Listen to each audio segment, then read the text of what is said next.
Bonjour Elisabeth. Bonjour Cécile, alors vous ne pourrez pas vous vacciner? Ah non, je suis pas majeure. Vous n'avez pas encore l'âge. Trop petite. Oui, alors Elisabeth Lévy, vous voulez revenir sur les confidences au journal du dimanche pendant son retour d'Afrique d'Emmanuel Macron.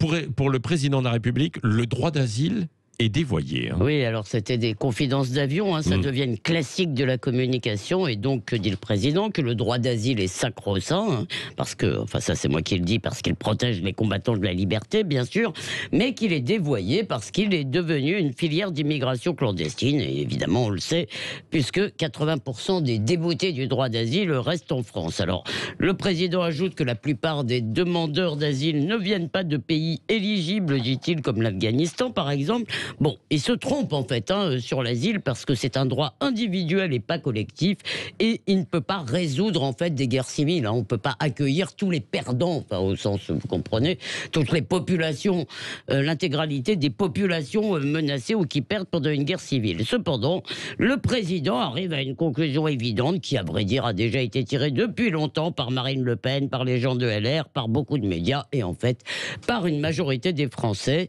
C'est que l'écrasante majorité des demandeurs d'asile sont des migrants économiques pour lesquels devrait s'appliquer la jurisprudence Rocard. On ne peut pas accueillir toute la misère du monde et on en a déjà notre part. Bon, si je vous écoute, vous saluez alors ce tournant qui semble réaliste. Bah oui, sauf qu'il faudrait aller jusqu'au bout, parce que si le droit d'asile est dévoyé, pourquoi continuer à l'appliquer? Eh bien, par un aveuglement énamouré pour l'Europe. D'ailleurs, Emmanuel Macron salue l'esprit de responsabilité d'Angela Merkel pour l'accueil des réfugiés syriens à l'été 2015.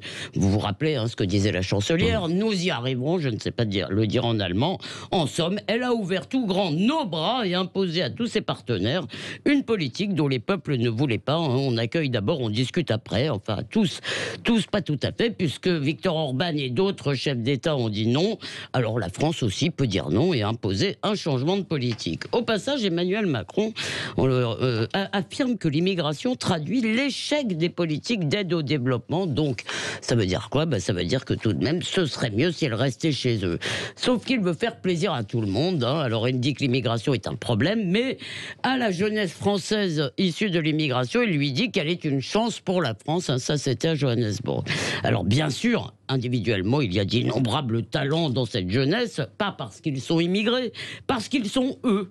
Et il y a aussi dans cette jeunesse, il faut aussi le dire, une contribution notable à la violence sociale et à la délinquance. Alors dire « vous êtes une chance pour la France », c'est en somme inverser la hiérarchie de la gratitude, qui devrait valoir d'ailleurs qu'on vienne d'Algérie, du Mali ou du Berry. Qu'est-ce qu'on attend du président de la République aujourd'hui?